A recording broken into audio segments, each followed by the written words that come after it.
Some viewers may find the following video disturbing. Viewer discretion is advised. Scotty, beam me up.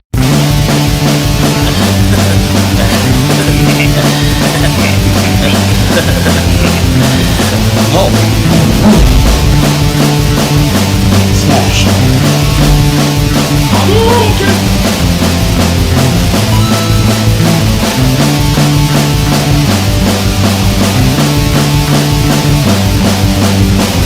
Get over here.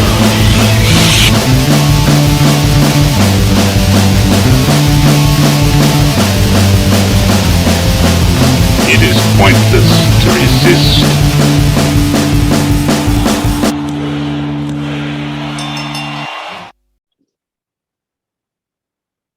All right. Welcome to the Punk Rock Geek Den. We have a very special guest today that I met at the Punk Rock Flea Market in Mount Pleasant, South Carolina. Mr. David Johnson. He wrote this little comic here. And I got to tell you, you got some good stuff here, bud. I appreciate it, man. Like, I was laughing. There's some funny shit in there. Well, Just the dialogue. that's the point. I really wanted. So I don't know if I told you when we got to talking about it, but I was not into comics growing up at all. Okay. And so when I did a comic, I went and looked at the indies to see what my competition, so to say, was. And all the indie comics are so, I don't know, dark. Dark's fine, but you know what I mean? Like every indie comic's just like, my baby's addicted to heroin, you know? And it's like, I wanted to laugh at something. So I just made something to laugh at. I'm glad you liked it. Oh yeah, dude, it's good stuff. Like I can't remember. You gave me an analogy. I can't remember what you said it was like if it had more swords. King of the Hill. King of the Hill. That's exactly it. Thank you for that. Because yes, as I was reading this, I was like, this is great. I really wish I could remember what show he told me because like, God, it's bugging me now. But yeah, I bookmarked some of these just for the dialogue, so we can give these guys a little taste of what they're saying. Did you guys get a chance to read it? I got a few. I sent them the first 10 pages. Okay. Which is all I would actually like to buy a copy. I have a thing for actually holding a physical copy. I'm sorry. Well, from what we saw, it was. What'd you say? I said from what we saw, it was amazing. Like. Oh, dude, I appreciate it. Sorry, it was breaking up on my end. No. Yeah, no, I'm kind of glitchy today. It happens. It happens. It wouldn't be the Geek Den without technical difficulties. Yeah, true. On that. True. But when they land on the island, spoiler alert. Yeah. But here it comes, y'all. you got one guy saying, "No, I can't be dead. I've done so much bad stuff," and then a couple other characters are going back and forth, and then just out of the blue, you see, like when I ate the goat and blamed it on Wellesby. Yeah. That caught me off guard because I forgot that he had said about all the bad stuff. Yeah. And then later on, he goes, "And the time I ate a horse and blamed it on Wellesby," and then Wellesby's choking him, and he's like, "I went to jail for that, you son of a bitch." Yeah. That's hilarious shit. Like that's definitely King of the Hill type stuff. Yeah. By the way, really, what a great way to describe any effort ever. I don't think I've ever heard that. It's like King of the Hill, except swords. Yeah. Well, it's King of the Hill, but with more swords and magic involved. Right, which is Yeah. This is not a dichotomy I would be used to hearing put together. It's a good combo. Like that's enough to get me interested just off the bat. Yeah. I mean, And that's, except with swords. I mean, of course that's the hope because I've got to sell books. But when I was writing the scripts and everything for Expeditions, I was taking inspiration from, of course, King of the Hill, but like King of the Hill, Seinfeld, It's Always Sunny, any of those shows, and the way I describe them, but any of those shows where the main characters, they don't have any other friends but themselves because nobody wants to be friends with them. And so of course it's kind of D&D inspired as well, because I've been playing D&D for 17, 18 years at this point. But More language. yeah, but of course it's not D&D based, but you know, it's got, of course it's going to seep in there at some point, Yeah. regardless. But You definitely see the influence for sure. yeah, of course. I also wanted the world to just kind of like flex in and out of stuff. So as you get the Evil Wizard's Laboratory, and there's lasers and like giant tube tanks with wires and stuff going around. And then you go back and they're riding around in like wooden carts pulled by a bison. Like, You just pretty much ran straight. Did you, out of curiosity, did you write first and then illustrate, or did it start with a drawing? I don't remember. I do. So I did. I don't remember where I learned it from, but of course, not knowing how anyone else did it, I just went on YouTube and like, how do make comic, and people just started popping up, and I went through 100 videos. But one guy, and I wish I'd have marked it down because he deserves the credit. He said to go through and write one sentence for every, where you write a paragraph for the entire book, and then you write one sentence for every page, and then you write one sentence for every panel. And so that's what I did. It took me, I spent a week going through and writing all that stuff out and over again. And then at some point I was getting impatient. Like I wanted to start drawing, you know? Right. And that's when I started going ahead and doing the thumbnails. And then during the thumbnails, I changed the script. And then once I started drawing, I changed the script again. And then as I was going through, I would change a bunch of the thumbnails because I didn't like the way they were turning out. So I would change. And I don't know. The fact that I do comics for a living right now is mind-boggling, because I'm so inconsistent with all of my work. I get it. Oh, do I get it? oh yeah. Like, I'm glad I have a 9-to-5er. You know what I mean? I'm a writer, Oh my so I God. totally get it. Yeah. I mean, I honestly don't know that I could ever write a script for anyone else, because somebody had mentioned that to me before, because I, you know, of course I do the writing and illustration for Expeditions, but I've got my other books as well. And I've got a few other series planned, and I had a friend, he was like, well, why don't you hire another illustrator, and, you know, to take some of the load off of you? And it's like, one, I know how much illustrators cost, so I can't afford that. I can't afford me. Yeah, right. And then two, what am I gonna? So I write the script and I send it to you, and then I'm laying in bed at 2 a.m. I'm like, oh shit, I hate that part. So I got to get up and rewrite it and send it to you again in the morning. And then midway through the day while I'm working, I got to resend something to you. They would quit. There's no way somebody would work with me as a writer. I swear to it. No, no. I'm the same way. I'm very indecisive about a lot. And it's like, no, I should have said this, and then I'll fix it. Same thing. Like, it's like song lyrics. Like I haven't written a song in almost 15 years, but the last time I did, I remember going, shit, I gotta change that one line. Yeah. Because like it sounds so much better this way. Yeah. Then I gotta tell the other guy that sings it with me and be like, nope, we gotta sing it this way now. Of course, you've rehearsed it 10 times at that point. Right. Like 10, 20 times we played it however many times, and that's how we do it. So it's like, Yeah. Well, changes with my change sucks. That's what Yeah. that's with my new book coming, like, because it's all fiction and one long story. It's insane because, like, I have, I think, 3 notebooks full of just things I've changed so far. It's insane. That's how, like, this. You sound like me. Let me see if I can find Yeah, it. I'll map out. Because I've got. What's that? I was just saying, like, I've got this notebook where I write like the general script, and then Yeah. I've got this notebook for the revisions to the dialogue, and then I've got this notebook, and so I have to label everything, and I have to put it in the same spot. It's Yeah, I have to be like, this is Bad the name. Geek Den notebook. This is for like movie reviews. This is for this book. This is for that book. So many notebooks. It's insane. and then people get onto artists for being eccentric, and it's like, we're not eccentric. We're going fucking crazy because we have 37 notebooks to flip through right now. No, the worst thing when you scribble a little idea off in the corner and then you decide to get rid of that page and then you forget the idea.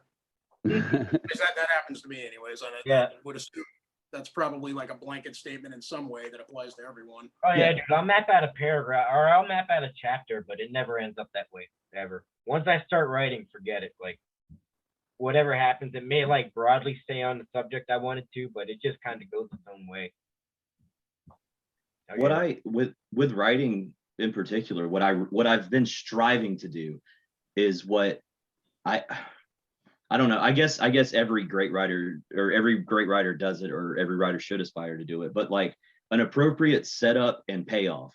Yeah. And I'm always constantly looking at how to properly set up and pay something off. I might have been telling James actually at the show, but I feel one of the people, I always get into these spats with people at shows, but I feel like Family Guy ruined everything as far as like writing and comedy and all that shit goes. Cause everyone thinks that they want to hear like, that's like the time Buddha stabbed my football, and then straight up cut to Buddha stabbing a football. And then they just look in the camera. It's like, wasn't that funny? No, it wasn't, bro. No. Yeah, I get it. It's like I get, maybe it's just Seth MacFarlane, but did y'all see Ted? Yeah. Yeah. Me and my wife, I think we walked out after 45 minutes. Oh shit. Yeah, I was like, she was not getting her. I'm not saying I'm a comedy expert or what have you, but she was not laughing. I was not laughing. It ended like 3 times and it still wasn't over. And I was like, all right, we gotta go. I think at the 45-minute mark, I was just like, I looked at my watch because I thought we had been there for 2 hours, like straight up. I was like, oh my God, we gotta go. I'm a nerd, so I support everything you're saying. Say it again. I said I'm a Simpsons broke nerd, up a so I little. support everything you're saying. Okay, good. I appreciate it. We all get real heated about Ted. That'd be a great podcast. Oh God. Well, we can do that in the second chapter. I think you actually lead into Ted too. Oh, I won't even give it the time of day. I like stupid humor, but there's a cutoff. There's a definite cutoff. Like I've only got so much patience. I guess as you were saying, it's like the question and answer situation, the setup versus the payoff. Yeah. You were 100% correct in that. Like Ted is amusing for about 20 minutes, and the concept is funny, but actually it's not 2 hours worth of funny. No. Yeah. And they rarely are. Most movies are not 2 hours worth of entertaining. Like, No, not what happened to the 90-minute format, bro? Yeah. Well, it's a bunch of B-roll and build up for no real reason. I mean, you can tell when they're trying to stretch for time. Yeah. You know, it's just not even in favor of advancing the story, but just like side conversations between characters they never come back to, and for that matter, characters that serve no importance whatsoever to the story. Which, by the way, from the 10 pages that I got to look through that James sent us, I like the way you sequentially did things. I do enjoy the flow. Yeah. I appreciate it. Yeah, it definitely really moves correctly. Cool. Yeah, and it keeps your attention too. Phil, That's- Like, You get a lot of I didn't time, get bored at all. reading it. which is not for my ego or Wait. anything, but feel free to elaborate. with your all right. So your comic in particular, and like I said, I only had 10 pages out of it, but a lot of times I find that and not so much in the major productions, but indie releases, like you were saying earlier, that a good majority of the indie efforts are like super dark for the sake of being dark. Yeah. Just taking themselves too seriously as if somehow or another comic books haven't been around for like 100 years now and this is a new thing. It's not. There is no reason to pull it into something like that, right? Yeah. And a lot of times they will sacrifice in order to put a huge splash page in the middle of it. They will sacrifice the flow of the stories. Like you go an American comic book, you go left to right, top to bottom. Mhm. That's the way it should move. And from the 10 pages I was looking at, that's exactly what it does. And it sounds like a weird thing to notice or compliment on, but I have seen it so often in other comics. You're going through the dialogue, and the next thing you know, you have a jump to another bubble that has nothing to do with the previous panel. And it doesn't go left to right, it goes left to right, and then there's a 4-panel setup and back to left and then down to the bottom. And it's just chaotic for no reason at all. Yeah. It takes you I know out what of you mean. it immediately. I don't want to pull any particular examples because I don't want them to see it and be like, hey, fuck that guy. But there was one book I was reading, and it was exactly what you said. It was like 4 or 5 smaller panels on the left side, and then on the right, it's just one panel, but the one on the right was real stagnant. It was just like them standing there. But then on the left side, it was a bunch of other stuff happening. And I'm constantly, I think I read that page probably 5 times, trying to figure out where the dialogue was going. Yeah. Yeah. And I mean, one of the rules, when I released that book there, I'm not like a professional. That's my first book that I ever released. But one of the rules I found was like, you want your balloons to more or less point at the next balloon. Right. Yeah. And it blows my mind that like a lot of more people don't do that, I guess. Yeah. It's just it was a classic setup, but like a classic becomes a classic for a reason. That's the most understandable. Even if you look at like Wrightson's Frankenstein, which I don't know if you guys have ever run across that. Bernie Wrightson, his artwork, it was all black pen ink over white in the 70s, and they did Frankenstein, and it is graphically a beautiful comic book. Like, it is absolutely stunning. Yeah. But even with the art, it never sacrificed the word. You know what I Yeah. mean? Like, it was never all about that. I mean, don't get me wrong, there are times where like you could literally spend an hour looking at one page of that book, soaking up details this guy dropped in. Right. Like, it is amazing. But they didn't sacrifice the flow. Speaking of books that are, well, in my opinion, are definitely going to be a classic. Have y'all read Ultra Mega? No. Not yet. Yeah. Take the time, go find Ultra Mega. Like James Herron and Dave Stewart, they really, I don't know, it's something crazy. Like, that's one of the great pages that I've seen. I'll show you my favorite panel and then I'll stop rambling. But Ramble on. here. This one panel right here. And it's so simple, but it's just, Oh, that's awesome. is it? On skin, incredibly graphic. Oh, sick. Yeah. And I mean, if you look at the whole page, it's like he makes this other body explode above him, and it's like blood's raining down on him. And That's awesome. it's such a good book. And Yeah, it's not, I need to find that. yeah, good. Like, if you have time today, hunt it down. Like, I tell everybody that. That's actually, that draws me to another question. That the book that you just showed, I'm assuming that was either assembled in Photoshop off of an Intuos pad, or for that matter through, what is it, Clip Studio, I think? Is that one of them? I use Clip Studio. Okay, Yeah. so there you go. That's what I was going to ask you about, because a lot what I could see of your Instagram, I couldn't tell if you were actually working on like classic 11x17 Bristol, or if you were like actually doing it off of a tablet or what. So the first issue, and I'll admit to this right out, I was not confident enough in my like ability to ink something to not do it digitally. And Right. so my wife, she was so gracious enough, she got me like this big 22-inch tablet, and I inked the whole first issue digitally. And that was literally only because I didn't feel confident enough not to mess something up. Right. Yeah. And so the first issue is digital. The other book, James, that you saw on my table, Quantum Man, I did that one completely digital. And after I finished it, I said to myself, I'm never doing another comic digitally. Like, Right. I'll go through and clean stuff up digitally and whatnot, but Mhm. as far as the actual foundation goes, the straight up frame, I'm not going to do that digitally anymore.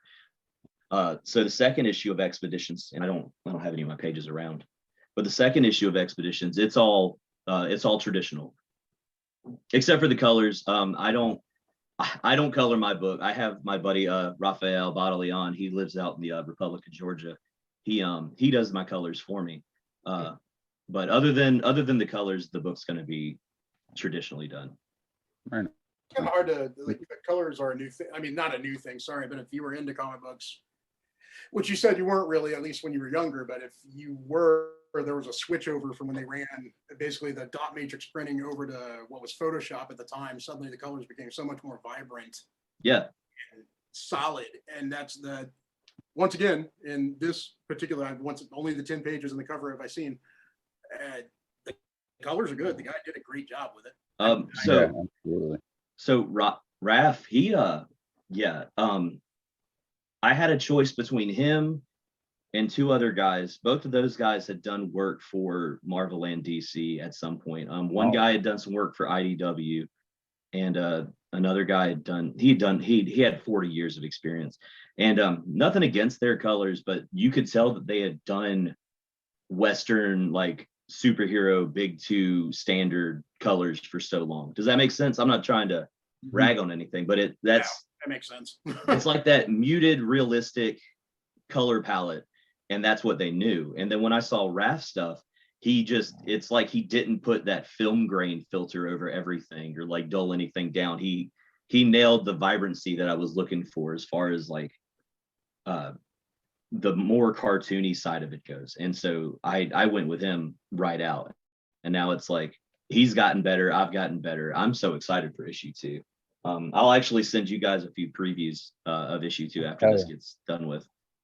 Awesome. Appreciate that, man. I'm actually looking at it again right now. You're doing what? I'm looking at the pages again. Oh yeah. But why don't we go ahead and cut to a quick break, and when we come back, we'll talk about some other stuff.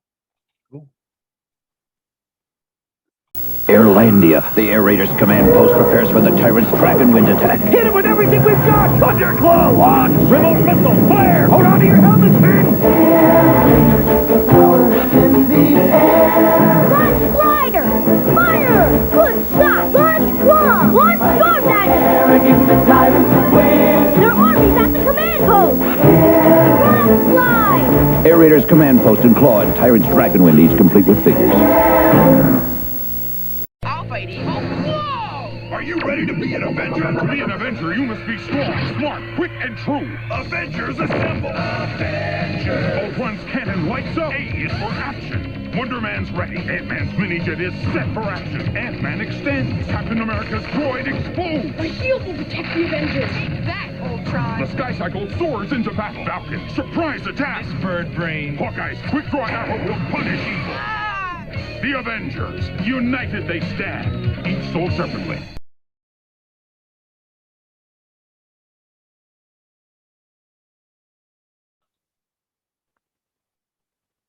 All right, we're back. Okay, when we left off, you started talking about issue 2. Why don't you go ahead and So finish issue off two, with issue 2, Expeditions of Parenthia. It's about a group of redneck vampires who steals the gang's artifact, and in order to get it back, they have to have a drinking contest to the death about it. Yes. And Okay. this goes back into where I didn't write a fantasy universe. I just wrote a universe where I could do whatever the hell I wanted to do. Yeah. Right.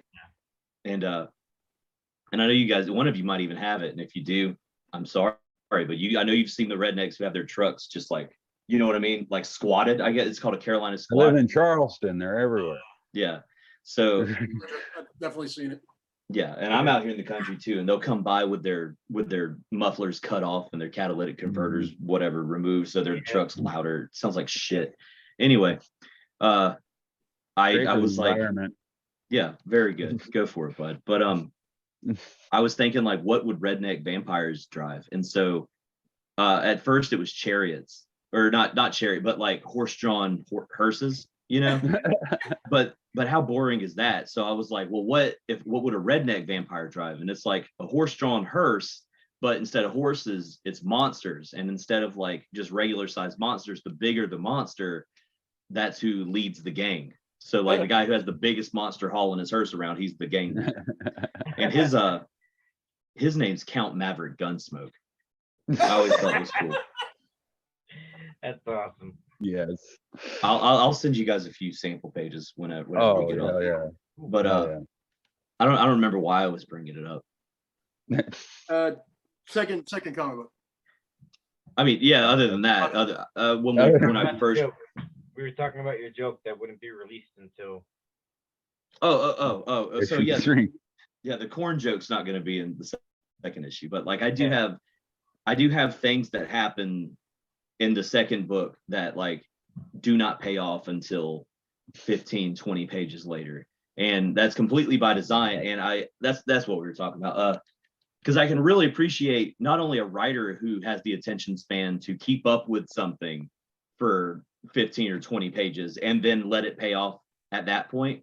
But somebody who can retain that information, and at the end of, you know, when it pays off, they go, oh yeah, that's why that happened. And then it's all that much more exciting. It's like hell, even modern horror movies, like they've completely, not all modern horror movies, but like they've completely let go of the idea of any kind of anticipation whatsoever. Right.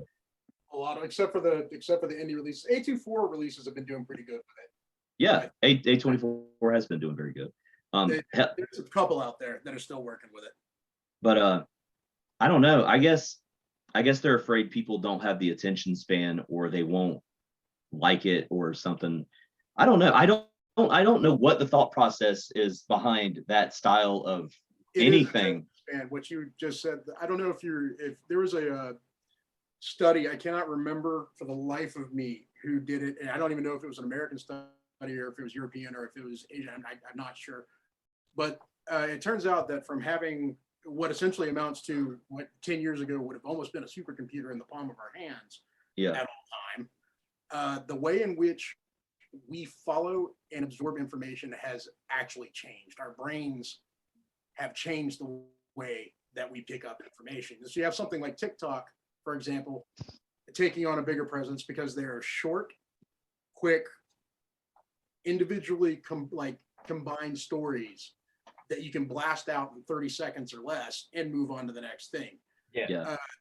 Okay, so one of the ways they notice, for example, the way that we read has changed because we were used to scrolling up and down and running with it. So it's the same way as like sometimes I'm sure y'all seen like the little memes where it's like, you just read this wrong.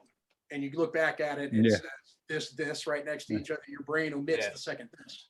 Okay, so the reason that happens is because your brain literally after a lifetime of doing so disregards information it doesn't need. It would not want to use its own power to suck up something that is unnecessary. Same thing, the way we read on a phone has changed the way we read in general, and for that matter, the length of time we are willing to do it. Mm-hmm. Right. So modern horror movies in question that you were talking about, like the reason there is no suspense, build up and payoff, at least as far as like the idea of not like, I'm assuming what you mean is like, you might have a villain in it that you don't actually physically see until an hour into the movie, something like that. Yeah. Where when did Jaws show up? In Jaws. Jaws only had like 11 minutes of actual screen time. Yeah. When did Alien show up in the original Alien? And in the movie. You know, saying that's the shit I'm talking about. And then it's got, dude, I don't care if everyone unsubscribes from me from this point, but like I found the last season of Stranger Things fucking boring. Like fucking. That's only because I'm invested in the characters at this point. Happy for you, dude. I watched the I'm sorry, Craig. I watched the first season. I got rid of Netflix after that, and I really have no interest in getting it back to watch it. In all honesty, it's a nostalgia pool. It really is. That's it what is. It is, for but certain. it didn't do that much for me. You know what I mean? It is a nostalgia pool, but that's about it. So the Like, reason you know. So the reason I say it's boring, so there's the first episode of the fourth season, right? That's what we're on. Yeah.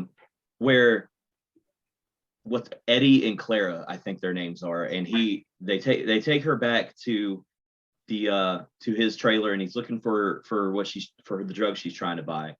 And there's this whatever. But like the whole time they're doing this segment where she's like, oh, I'm so fucking scared, and she's like running from her mom, and then like this body horror happens, and I was talking to a buddy and he was blown away, but I was like, that was the most boring I don't know if it's because I didn't care or I had no investment, but like I watched this thing with such a stone-faced, like her body's like bending and breaking and her eyes are bleeding and popping out of her head, and I'm just sitting there like, maybe I'm desensitized or whatever, but like the whole time I'm like, really? Are you kidding? So the first episode, we're just going to jump right into it.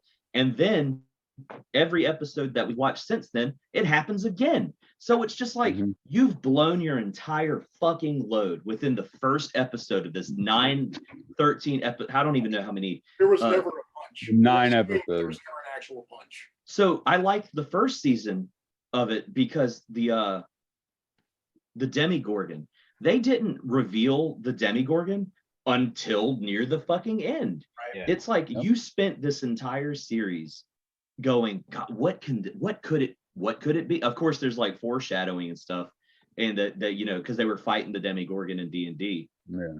but they don't outright tell you, like in the 4th season where they're like, oh, he's a dark wizard, just like in D&D, the dark wizard, blah blah blah blah. It's like, fuck you. And then they show this guy in just a latex outfit. Mm. I'm sorry. I'm See, sorry. I mean, no, I can actually understand that perspective. I Yeah. sort of dug the latex outfit, but that's only because I dig practical effects. Right. I mean, yeah, Yeah. I do too. Like The Thing, of course. Right. I You're watch The Thing right. twice a year. You are correct about that, though. They did not really leave anything as, but like even, you know, for anybody that hasn't seen it, I guess I wouldn't want to spoil anything. But that's the thing is, I don't think it's spoilable because it's so obvious. Right. Right. Your villain, your bad guy, at the end of it, it's very clear from the moment you first see him exactly who he is, exactly what happened, and exactly what's going on. None of it was a surprise. Yeah. Which I will say, I chalked that up to the number of times. I mean, like I'm a horror sci-fi fanatic as far as that goes. So it's like I thought it was desensitization, which is probably partially true, but I still liked it if for no other reason than, like I said, the investment in the characters. I've been watching them for ever now. It's So- been the better part of 10 years, I think. Yeah. Or close to. I don't know when the original Stranger Things came out. They were babies, and now they're all Oh hell, it's I been a will minute. say you were correct in that though, that this season and it was a good season. The effects were good. The story was okay. It was not bad. The introduction of new characters was decent. I thought Eddie was definitely- pretty cool. He was, Eddie yeah, was cool. Yeah. Eddie was awesome. But it's the whole idea though is also, if you have seen a certain number of these types of movies, you knew the second you met him. Yeah. Mhm. That you knew that it was not going to end well. Yeah. Yeah. For sure. Because like you don't like it's the same thing. It's a shitty trope that happens in multiple horror, especially if it's a horror movie with multiple sequels. You start to be able to predict, like they drop in a guy, get you emotionally invested, and then they, Yeah. open the door, and it's like every time it's become so obvious. It's like the bathroom mirror trope. Yeah. It's just Right. like, you know it's coming. So yeah, I can see that as a legitimate complaint with the season. I think the reason I know that it's not desensitization was because my wife, she's very squeamish when it Yeah. comes to this stuff. Very. Right.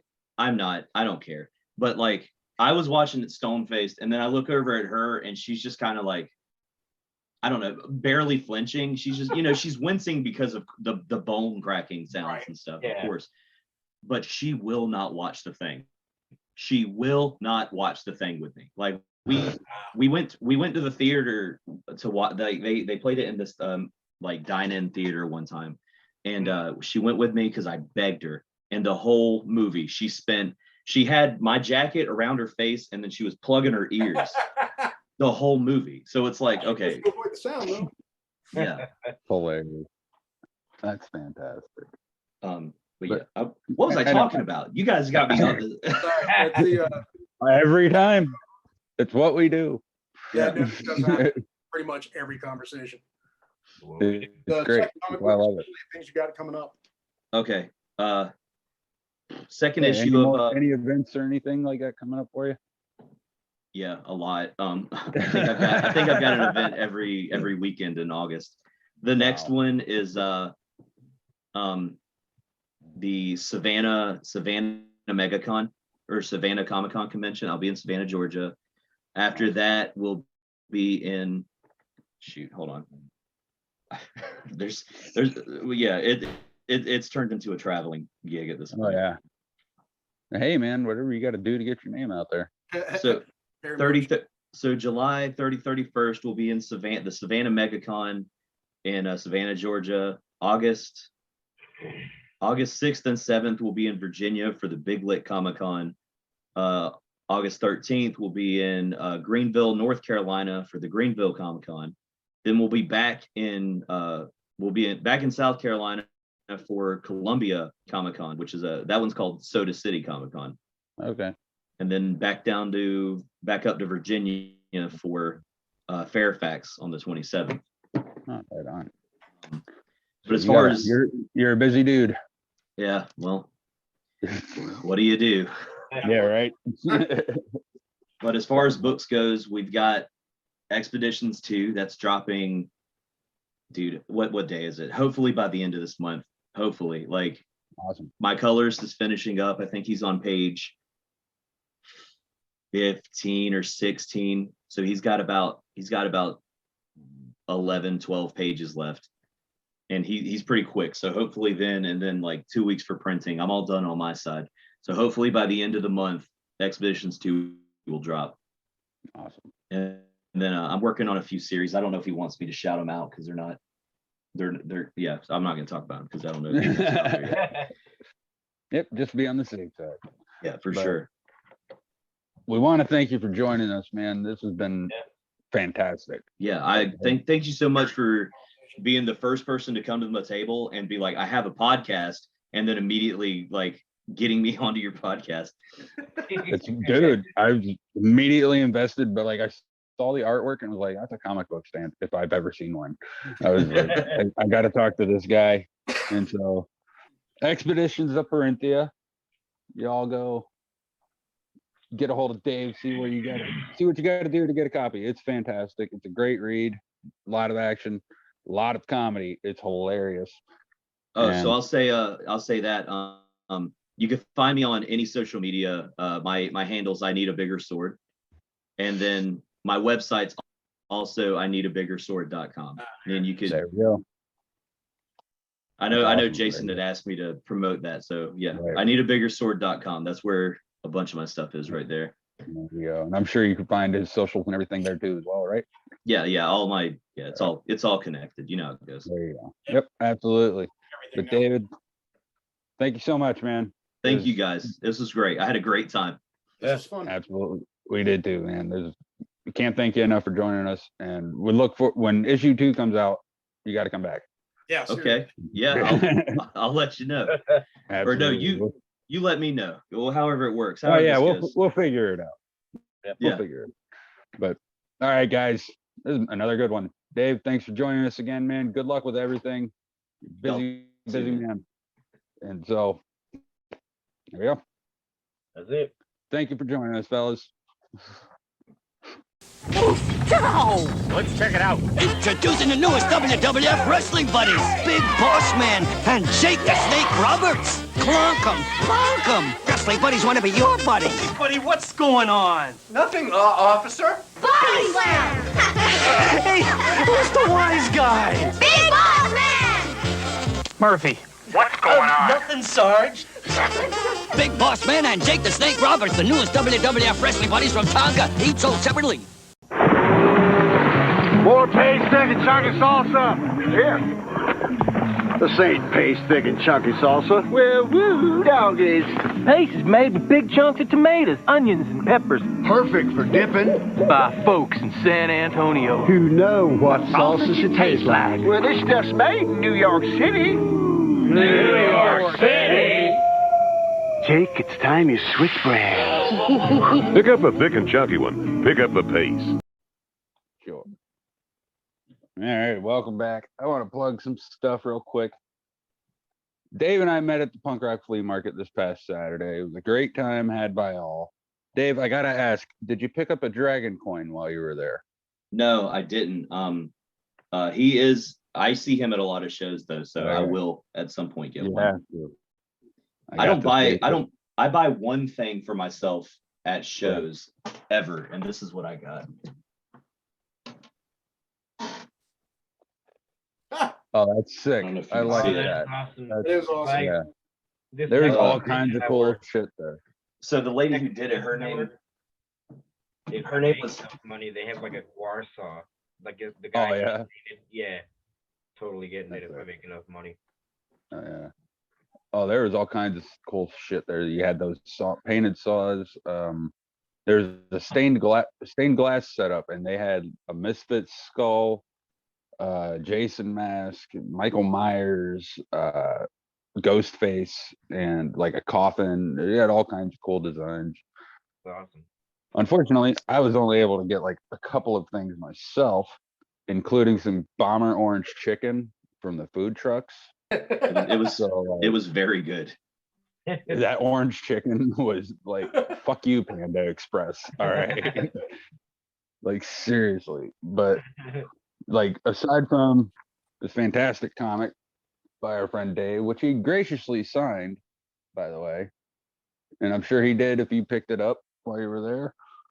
But there's a company called Saturday Comics that was there, and I picked up a little Lego diorama of my favorite movie ever. Super cool. And That's really cool. I got this one because I couldn't afford the 3 for $60 deal that he had. And so, like, along with my Dragon Coin, that's just my little haul from the flea market. But Jason, Dave, what were you guys talking about before we came back here? Yeah, I'll definitely lead back into that. The traditional versus digital illustration in comic books, not necessarily that it would ever affect the quality. If anything, the digital illustration increased the visible quality of a comic book, but I think we described it on break as it took the heart out of it a little bit. Yeah. Which is not to say that it's not good. It's still I mean, I've got a friend of mine, guy named Kevin Stewart I went to school with. He's doing a lot of comic book work now, and all of his stuff is done digitally, and it is absolutely amazing. It's incredible. But I've also seen the guy just draw, and there was something about the art on paper that pulled me in more. Yeah. And it just always will, for me anyways, which it could be age related, I think, as you said, but it's Stan Lee had a quote when they were asking him about what he thought about the future of digital releases right before Marvel Universe, or right before DC Universe and what's the Marvel one? Either way, right before they launched. They asked him if he thought that the future of comics lay in digital release format. And he said, I honestly look at a comic book much the same way I look at a pair of breasts. They're great to see on a page, but I'd much rather hold one in my hand. Yeah, that's a very good point. I mean, Stan Lee, the guy said no wrong. Like, right. Right. Where's the lie, Stan? There isn't one. No, but I'm right there with him. Yeah, Jason and I were saying, so my first issue was done digitally, or it was inked digitally. Sorry, it was done. I still have the pencils. It's up for debate if I'll ever part ways with the pencils of the first issue. But I have the pencils, and then I did it all. I did the inks digitally, and the colors I had done digitally. But after I did the second book I ever did was Quantum Man. My buddy wrote that, and I illustrated. I did all the illustrations in that digitally. Like, there's no originals whatsoever, other than, I guess, my raw layered files. But you can't sell. I guess I could sell like thumb drives with those on them. But after I did that one, I said I'll never do another comic digitally again. And I just felt so disconnected. Like, I don't hate digital art. By any means do I not hate digital art. There's a lot of amazing things that come out of it. But when it comes to comics, I don't know. It's immediate. It's apparent. It's immediate, whether it's traditional or digital. And not that I have a bias, because one of my other favorite comics, Homesick Pilots, which of course I got to dig through my pharmacy to get to, but it's up there. Homesick Pilots. It's done digitally, and it looks great. It looks amazing. But there's still that piece of glass that's separating you, so you could still not feel the energy that you would just by looking at someone's brushstrokes. I guess the true, not calling card, I don't know what the word I'm looking for is, but maybe litmus, but the true litmus of like the difference between, or the race between digital and traditional is like, people are actively always trying to make brushes that look more real, and they always lack a little bit. There's something always. Well, and I mean, what they're doing is they're just taking a stretch of pattern and repeating it ad infinitum or Right. whatever, and it's apparent, you know. Well, it's like you use traditional pen and ink, like quill and ink is what you're using. And the thing is, when using pen and ink, especially like, I mean, it just from a simple matter of angling the pen differently, you get a skip that cannot be replicated on a computer. It just can't. There's a depth and a touch to it that doesn't exist on a screen. You This gotta is not to say you that- gotta get one of those like $5,000 Yeah, taters, you would have to get you'd have to have Todd McFarlane set up to pull that off correctly. right? And which, I mean, once again, if you want to talk about a guy that revolutionized it, if you ever watch that guy ink anything on his screen, it's Mhm. amazing. Yeah, But he's choosing brush. I mean, granted, he could also do it by hand. Oddly enough, Leafield still draws everything by hand. right. Rob Liefeld, even now, like he's got pictures all over the place. He posts to Facebook and everything else because he's apparently never changed the way in which he does it. Like he was on vacation with his family and he's literally sitting on the floor with his pages spread out in front of him, using his Prismacolor pens and just going over the top of everything. I don't know. That's a neither here nor there statement, but I thought it was cool. Yeah, Like the dude's like pushing 50, if not over at this point. I think he's. Well, Like I think 50 he's like something. closer to 60. Yeah, probably. He might be, I mean, what, it was in his 20s when he hit it. He looks good for his age. Oh, no, he still looks pretty much the same. Mhm. At least to me. I mean, I've seen him at a couple of cons. I think it's cool. There is something to that. I'm not sure. I mean, I think obviously there's the pen stroke, like you were saying. There are things that happen naturally with an actual physical pen that can't be done with like an Intuos Yeah, brush stroke. It Yeah. just can't be done. yeah. And I mean, It will be one who day. am I? I have my stylist there as well. Right. It's who am I to talk too much shit about digital? But there's just something about it. So, like I said to you a minute ago, like the Control Z is what Ah. I feel kills a lot of people's, or not people's, but is what kills that heart, especially because What's- I'm sorry, what were you gonna say?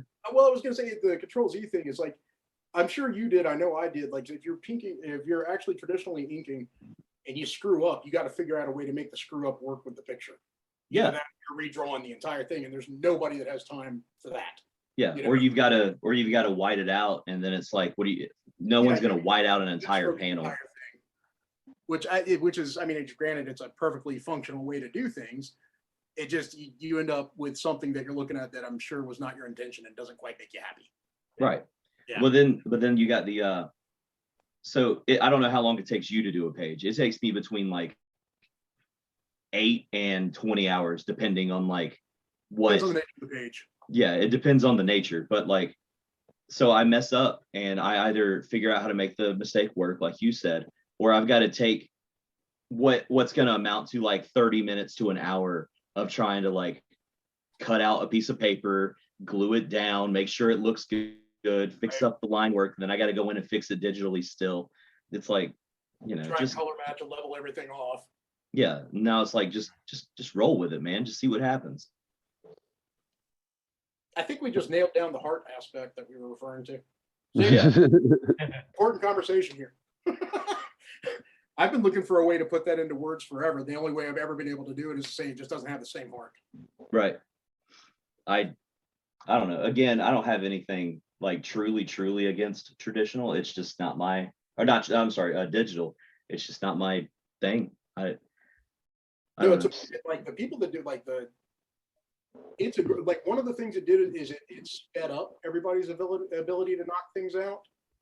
You know what I mean? Because it used to be like, at least classically speaking, if you had somebody doing pencil, somebody running inks, somebody running color, and then somebody running lettering, and so forth, and you had pages running back and forth, and then one day eventually being sent via fax, and then being sent. You know, Yeah. there's so many ways they went around it.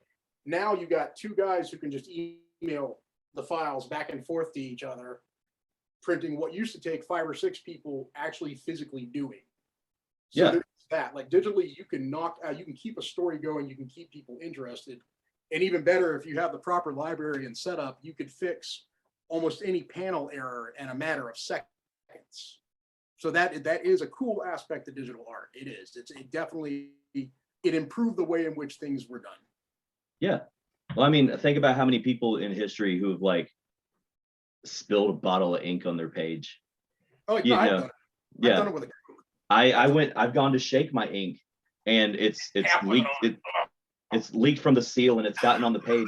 And all I did, I was like, I'm not redrawing this fucking page. I don't have the time. So I've just like went through and made it like I did more splatters to make it look like it was supposed to be there. that was the way. Yeah, I've done that before. I used a toothbrush and actually dipped it and just. Yeah. That's what I just turned it into like a black silhouette blood spray on a band. Like it worked. Other than my Tachikawa, I use my. I don't think it's Pentel. Honestly, I don't know because it's all in Japanese. But these guys, I know you've seen them. Brush. Yeah, it's brush tip, right? Yeah, it's a full blown brush. Yeah, those are really nice. Those are fun to use. I just don't know the brand because I literally just went on Amazon and typed in brush pen and these came up. I don't know if you can catch that. Prismacolor fine tip. Yeah. They have all right. So they have their like I do the Prismacolor thing just because I've got a lack of like my hands shake too much to use pen and ink anymore. Like I can't do it. Like if I try, the pressure's all off. Everything goes wrong for me. Yeah. Right. But I will say like the Prismacolor stuff, and as well as the Copic stuff, I think the Copic markers do really, really well. Like if you ever have to grayscale something out, Copic markers are awesome. Yeah. Generally, I go Prismacolor with everything, but there's as far as lining goes, you can't beat them. And it's for the same reason. It's the brush tips. Yeah. You can do so much with a brush tip. I'm saving up to get the Winsor & Newton brushes, the Series 7s. I have not. The last Winsor product I had, I actually, when I was still doing the pen and ink stuff, I was using Winsor ink. That was the last time that I done it. They just have that super dark. I mean, like you have the blue black versus brown black. I don't know what the hell they discovered, but like it is like a black hole black. That shit is solid. I was looking into because you can make your own ink, but I was looking into buying that black 2.0. The Bantam black, the stuff. Yeah, I know. No, not Bantam black because that's actually toxic. You can't use Bantam black. It's literally stuff that reflects the light entirely, right? Yeah. The other stuff's called Black 2.0, and it's made by an artist. I don't remember his name right off the top of my head. Just look up Black 2.0. He sells it in like the pigment. It's like a literal powdered pigment. And I was looking into making my own inks using that because I use Speedball ink right now that I store in my Espollón bottle. But I use Speedball right now, and it's good for line work. But if you start trying to black out big areas, you got to go over it once or twice. It's thinner than it should be. Y'all's conversation about digital versus traditional, it made me think of like vinyl versus streaming. Very much the same thing. Yeah. Very much Like the same thing. there's just something about digging through your collection, picking a record, pulling out of the sleeve, catching that whiff. Stuart Simple. There you go. Yep, that's him. Sorry, continue. But and then putting that record on the turntable and giving it a spin. And there's like I don't know about inks, but I know whenever I go to look for more records, there's just something about digging through and finding what you're looking for. It's the same reason why a comic book is an appreciated thing. Yeah, exactly. It's like Yeah. when you're digging through comics at comic stores, same thing. I will stand there and flip through a box before I'll sit at my computer and click through like pages. Right. Exactly. I've got both the Marvel Unlimited and DC Universe. I have both of them, and I definitely. It's great to have a library of releases at your fingertips that you can read at any given point in time. And both of them, like I've gone through so many series I read as a kid, as an adult recently, that they still hold up, and I got more out of it, obviously. Yeah. But no, it's like I've also got 2 bookshelves filled with graphic novels. I stopped collecting actual comic books a long time ago because I've always been more concerned with the art and the story. So it's like a graphic novel is the best format for me. Yeah.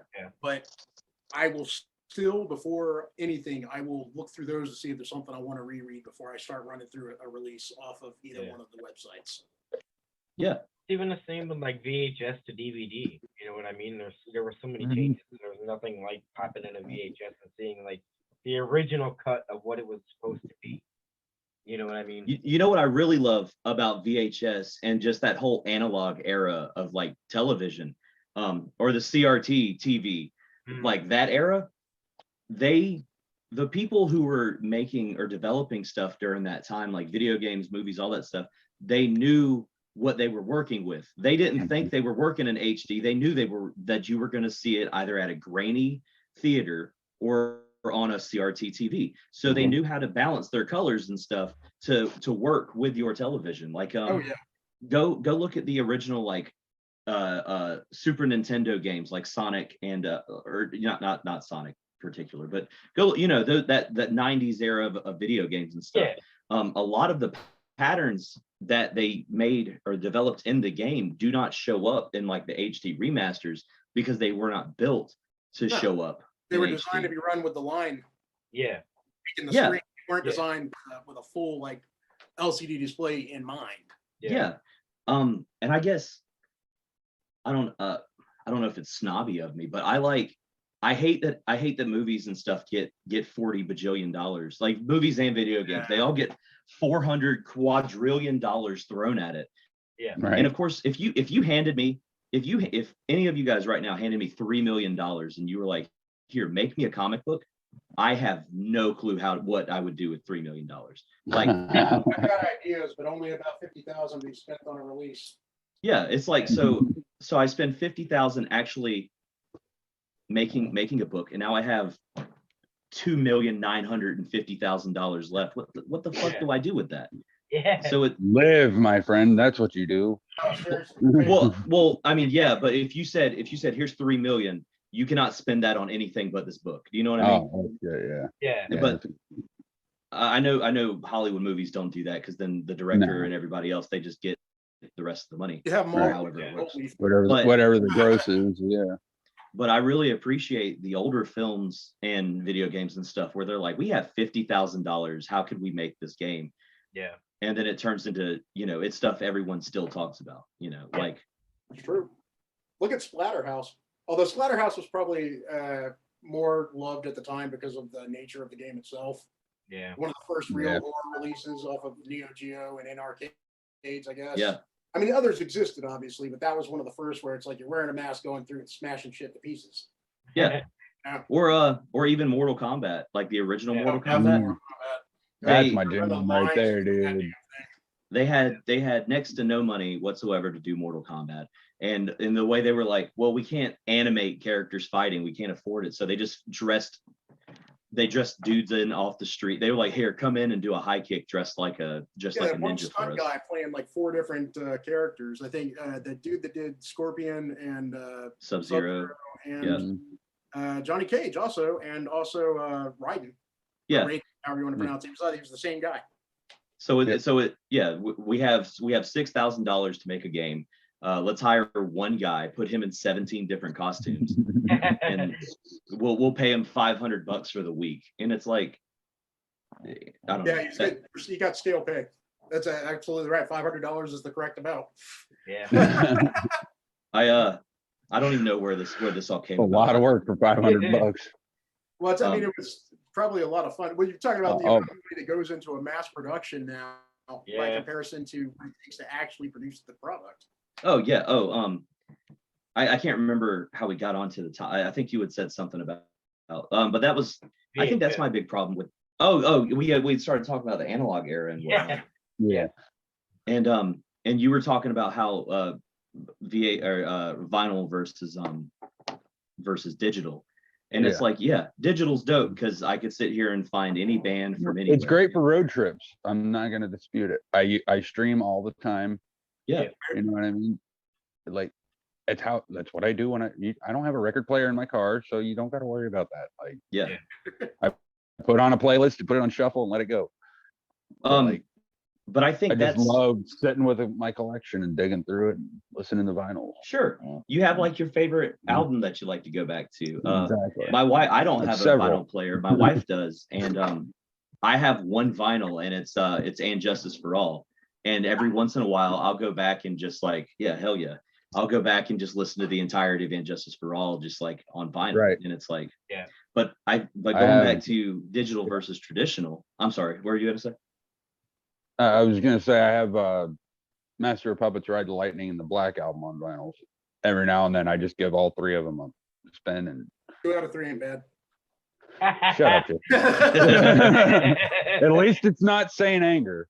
That's I mean- that's 100% true. Yeah. Although the Garbage Cans Lars was playing sound wonderful. But I think that's my like, if you got down to the root of the problem, I think that's my big rub with digital is that we now have, with digital stuff, we now have the ability to just sit here and produce and produce and produce, and it looks like it. It's like, Right. I mean, it's like It really does. That's yeah. it's like buying bread at the store. So it's like buying bread at the store versus going to the bakery and getting a loaf. You know what I mean? Right.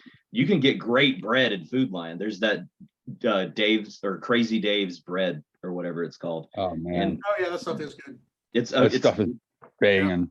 it's phenomenal. But then if you go down to like a local bakery and actually pick up a like genuine sourdough, Yeah. you know, You know it's real. yeah. And they might make 100 of those a day, but it's like one dude in the kitchen mixing together a sourdough Right. starter and stuff. Yeah. And that's Can't a even big get time. Dunkin' Donuts after 7 a.m. They're like, no more batches. I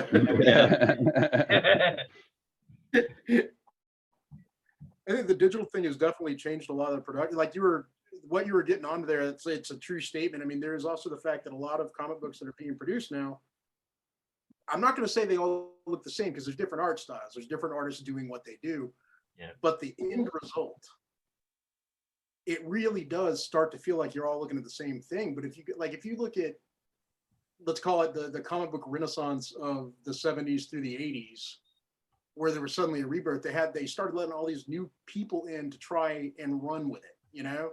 And then you ended up with what became the formation of Image Comics. I mean, you had somebody like Jim Lee, who honestly, there's a touch of like realism in every fictionalized thing that guy does. You know, like he's very good at what he does. But then, you know, you run over Todd McFarlane, obviously, like when his run for the Torment series on Spider-Man, when they gave him the right to write it and draw it, like that overhauled the industry entirely. And it's nothing like that has happened in a long time. I mean, that was 40 fucking years ago at this point almost. That's a long time for things not to change a little bit. I mean, what's the biggest influence in the past 20 years has been manga, which is cool, but manga was a system literally designed to mass produce comic books and cartoons. Yeah. They designed it to streamline the process and knock that shit out super quick. And that's been like one of the major influences on American comic books, which, bearing in mind, works for the same reason. Yeah. It's a very pleasing aesthetic. It looks good. Yeah. Now, I mean, with manga, you've got, like, of course, you've got One Piece and you've got Berserk. Like, most of all, Berserk. That's one of the mangas I've like. I wish I could read more of it, but it's very expensive to get a hold of all 7 million issues of Berserk. But there's been some just like bangers that have come out of manga. Right. And Junji Ito. Yeah. Oh my God. I can't believe I glanced over Junji Ito. Jesus. Yeah, that guy, he is a one, but then again, he's also, from my understanding, a solid traditional artist. Yeah.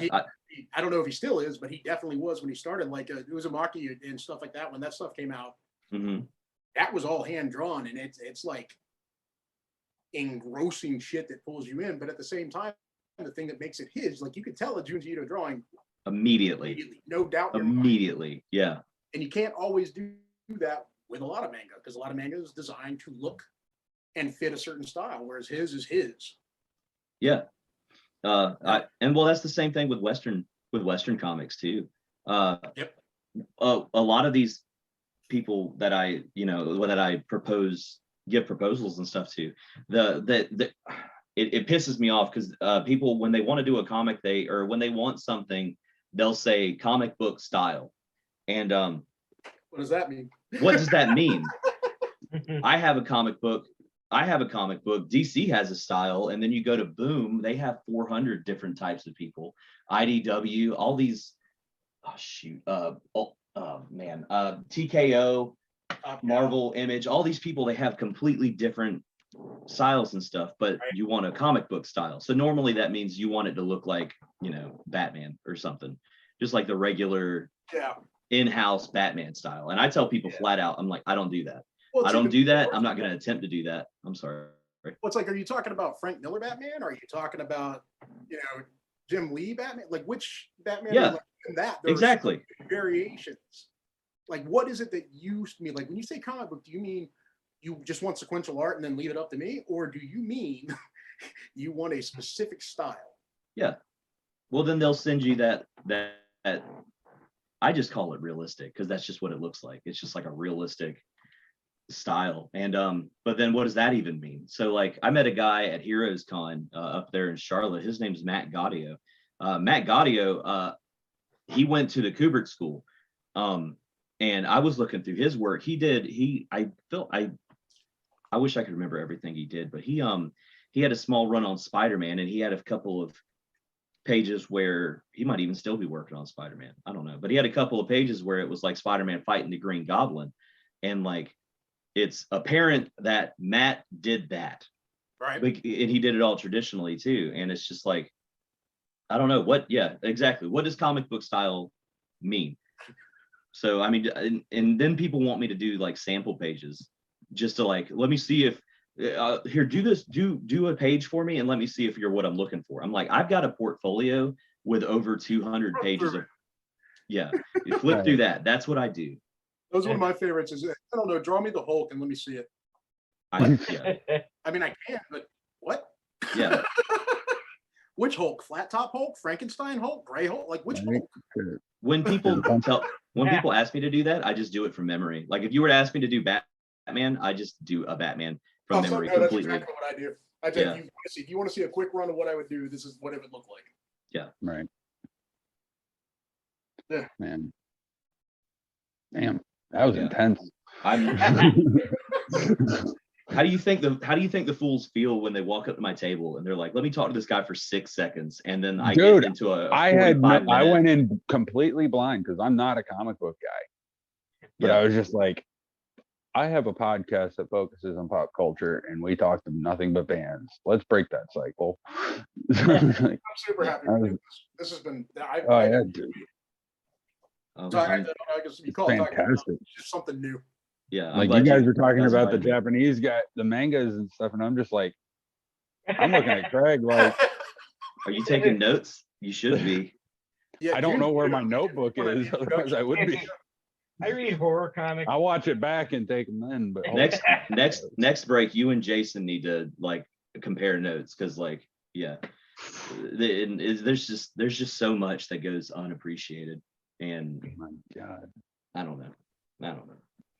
Like I've never even like I know about the Japanese mangas and like how they're like you got the mangas themselves and then you got the cartoons.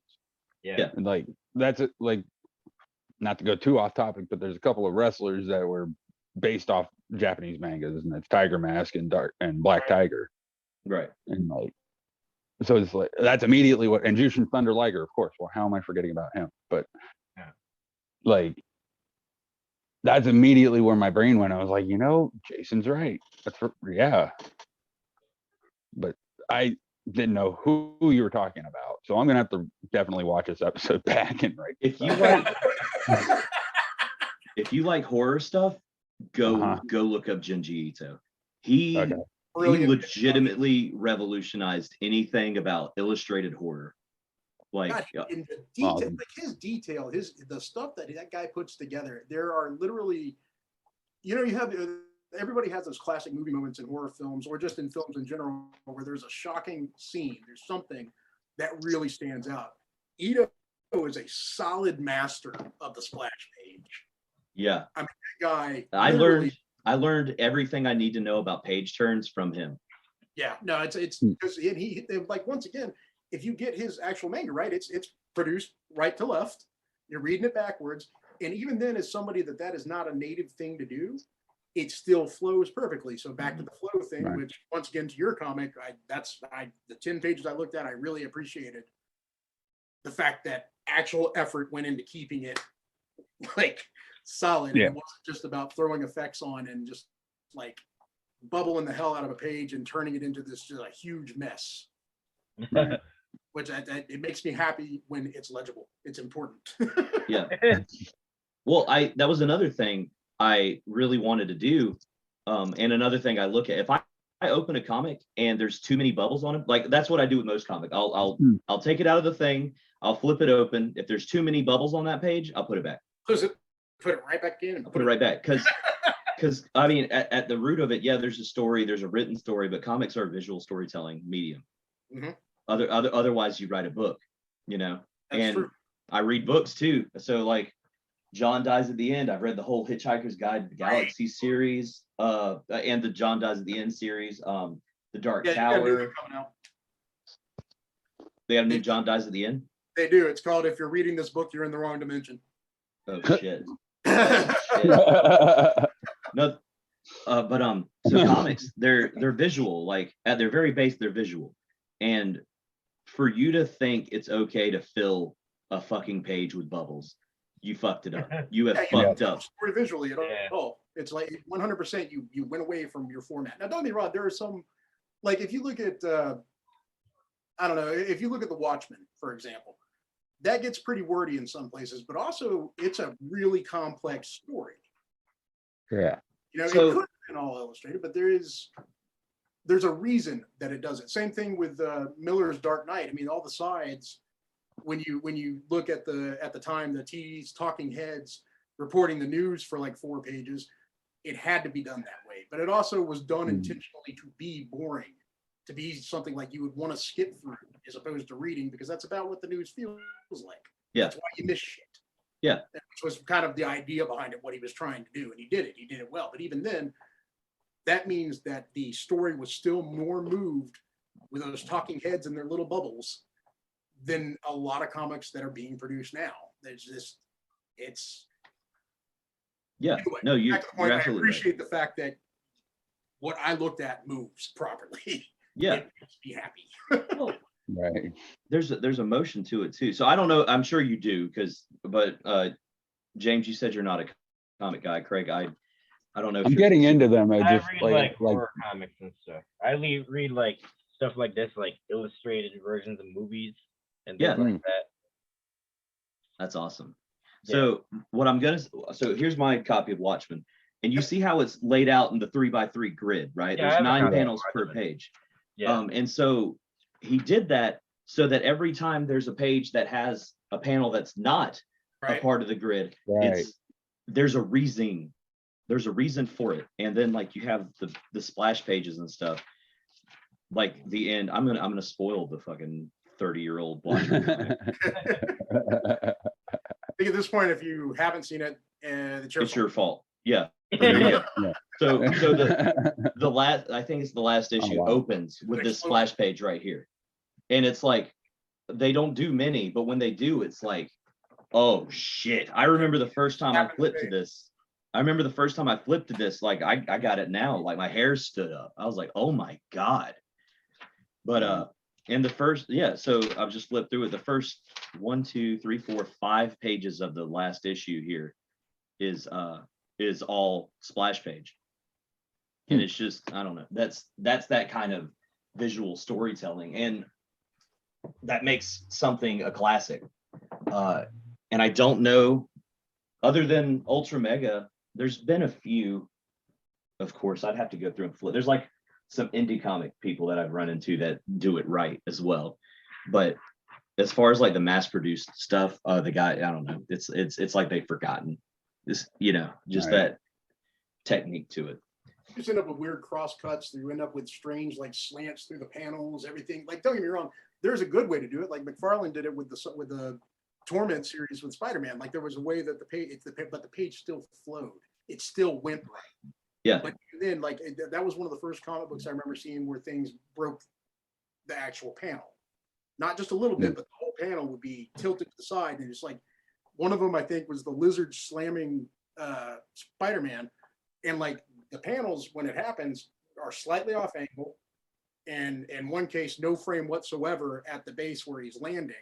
Yeah. But at the individual frames leading up to it, angled, not quite in line with each other. So there was a sense of movement through the illustration. Yeah. Like What that's- something I like to do a lot when it comes to panels is the horizon line. I like to hit it at an angle in the panel. And I've explained it to a few people. But that when you're looking at something straight on and it's at a tilt, it makes you uneasy. You feel off balance. And that's the point. And so I try to use a lot of that stuff. I learned that from Carl Kopinski. He has this one magic card that he did.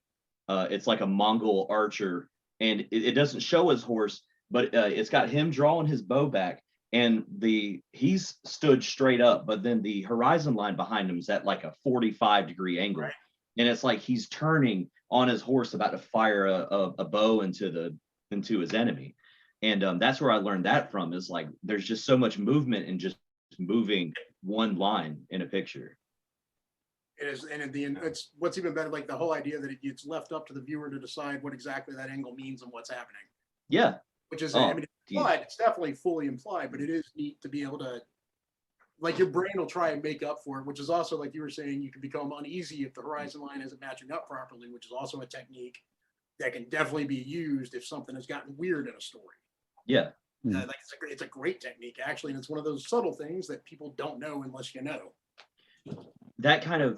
This kind of brings us all the way back to what I was saying in the beginning, where I feel like Family Guy just ruined like setup and payoff for everything. Yeah. Like you were saying, it leaves it to the viewer's imagination what they want to bring out of this image.